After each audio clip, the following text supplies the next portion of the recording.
ফিরে এলাম বিরতির পর। এবার যে খবরে নজর রাখবো, নির্বাচনী বন্ড নিয়ে বড় সিদ্ধান্ত সুপ্রিম কোর্টের। এসবিআই কে বন্ডের ক্রমিক নম্বর প্রকাশ করতে নির্দেশ দেওয়া হয়েছে। কোন দাতা সংস্থা কোন রাজনৈতিক দলকে টাকা দিয়েছে জানা যাবে বন্ডের ক্রমিক নম্বরে। এসবিআই কে নোটিশ পাঠাতে এই নির্দেশ। আজ শীর্ষ আদালতে নির্বাচনী বন্ড সংক্রান্ত নির্বাচন কমিশনের একটি মামলায় প্রধান বিচারপতি ডিওয়াই চন্দ্রচূড়ের নেতৃত্বাধীন 5 সদস্যের বেঞ্চ জানায় অসম্পূর্ণ তথ্য জমা দিয়েছে এসবিআই। সুপ্রিম কোর্টে ভর্ৎসনার মুখে পড়তে হলো ভারতের স্টেট ব্যাংককে। শীর্ষ আদালতে নির্বাচনী বন্ড সংক্রান্ত নির্বাচন কমিশনের একটি মামলায় প্রধান বিচারপতির নেতৃত্বাধীন 5 সদস্যের বেঞ্চ জানিয়ে দেয় যে অসম্পূর্ণ তথ্য জমা দিয়েছে এসবিআই। আদালত ব্যাংক কর্তৃপক্ষকে নির্বাচনী বন্ড নিয়ে সম্পূর্ণ তথ্য জমা দেওয়ার নির্দেশ দেয়। গতকালই শুনানি শুরুতে বিচারপতি জানতে চান স্টেট ব্যাংকের পক্ষ থেকে আদালতে কে উপস্থিত রয়েছেন, এবং তারপরেই তিনি বলেন যে নির্বাচনী বন্ডের নম্বর প্রকাশ্যে আনেননি তারা, আর এটা তাদের প্রকাশ করতে হবে। আর এই মামলার পরবর্তী শুনানি আগামী সোমবার, আর ওই দিনই স্টেট ব্যাংককে এই ত্রুটির ব্যাখ্যা দেওয়ার নির্দেশ দিয়েছে শীর্ষ আদালত।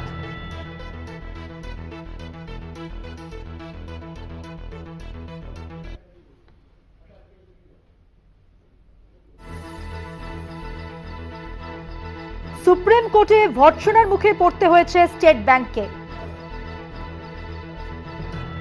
নিউজ রুম থেকে সরাসরি রয়েছেন আমাদের পলিটিক্যাল এডিটর, জানি রাখি টেলিফোনে রয়েছেন আমাদের পলিটিক্যাল এডিটর আশিস চট্টোপাধ্যায়। কথা বলবো আশিস দার সঙ্গে। আশিস দা, তাহলে এসবিআই তো বেশ অস্বস্তিতে পড়ে গেল, বারণ ভর্ৎসনার মুখেও তাদের পড়তে হয়েছে আদালতে প্রধান বিচারপতির।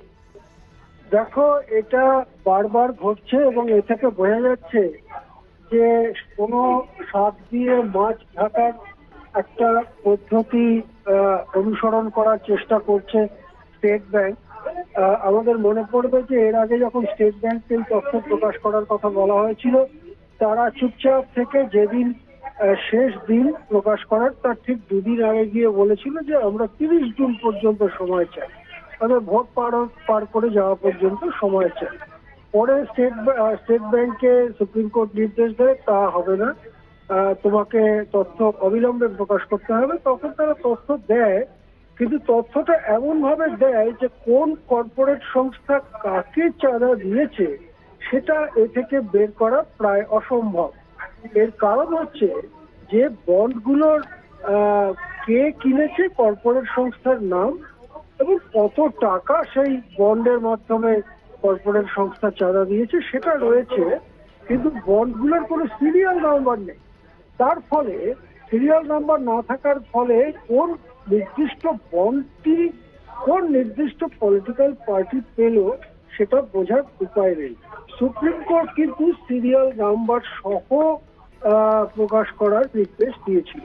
সেই জিনিসটি চেপে গিয়ে স্টেট ব্যাংক আবার প্রমাণ করলো যে তাদের কিছু একটু লুকোনোর আছে, যেটা তারা লুকিয়ে রাখতে চায়, কিন্তু সুপ্রিম কোর্ট তাদের পেছনে লেগে পড়ায় শেষ পর্যন্ত হয়তো তারা সিরিয়াল নাম্বার প্রকাশ করবে, এবং সিরিয়াল নাম্বার প্রকাশ করলে প্রকাশ্যে এসে যাবে যে কোন কর্পোরেট হাউস কত তারিখে কোন রাজনৈতিক দলকে চাঁদা দিয়েছে, এবং তখন সাংবাদিকদের বা অন্যদের এটা খুঁজে বার করতে হবে যে তার বিনিময়ে ওই কর্পোরেট হাউস কি কি সুবিধা সরকারের থেকে পেয়েছে।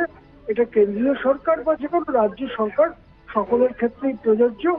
আমরা দেখেছি বিজেপি অনেক বেশি চাঁদা পেয়েছে, দ্বিতীয় হচ্ছে তৃণমূল কংগ্রেস, তৃতীয় হচ্ছে কংগ্রেস, এবং ভারত রাষ্ট্র সমিতি তেলেঙ্গানা তারাও বিপুল চাঁদা পেয়েছে, উড়িষ্যার বিজু জনতা দল তারাও বিপুল টাকা পেয়েছে। এই সমস্ত আমরা দেখেছি। এখন দেখতে হবে যে এই টাকা পয়সা চাঁদা পেয়ে কর্পোরেট সংস্থাগুলোকে তারা কোনো সুবিধা দিয়েছে কিনা, সেটা অবশ্য সাংবাদিকদের কাজ, সেটা খুঁজে দেখতে হবে। কিন্তু আপাতত সুপ্রিম কোর্টের কড়া নির্দেশের পরে সমস্ত বন্ডের সিরিয়াল নাম্বার প্রকাশ করতে বাধ্য হবে এসবিআই, এমনটাই আশা করা যাচ্ছে। হ্যাঁ মধুবন, অনেক ধন্যবাদ কথা বলার জন্য। কথা বললাম আমাদের পলিটিক্যাল এডিটর আশিস চট্টোপাধ্যায়ের সঙ্গে।